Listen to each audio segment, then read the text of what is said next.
Pour de nombreux observateurs, sa visite officielle aux États-Unis marque une nouvelle étape dans sa stratégie de normalisation.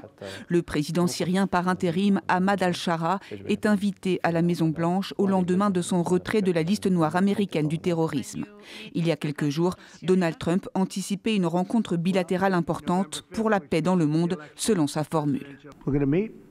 On va se rencontrer, je pense qu'il fait du très bon travail. C'est une région difficile et c'est un homme de poigne, mais je m'entends très bien avec lui et beaucoup de progrès ont été réalisés avec la Syrie. C'est un dossier complexe.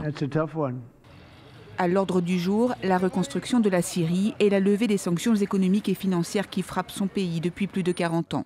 Selon l'émissaire américain pour la Syrie, Tom Barak, al-Shara devrait aussi donner son accord pour rejoindre la coalition internationale anti-djihadiste menée par les États-Unis. L'administration américaine, pour sa part, prévoit d'établir une base militaire près de la capitale Damas. Depuis son arrivée au pouvoir en Syrie il y a un an, al-Shara s'efforce de se présenter comme un facteur de stabilisation dans son propre pays. Nous ne permettrons pas qu'il y ait des armes dans le pays sans contrôle de l'État. Nous devons résoudre cette question des armes non contrôlées dès que possible, car elles sont à l'origine des troubles et de l'instabilité du pays.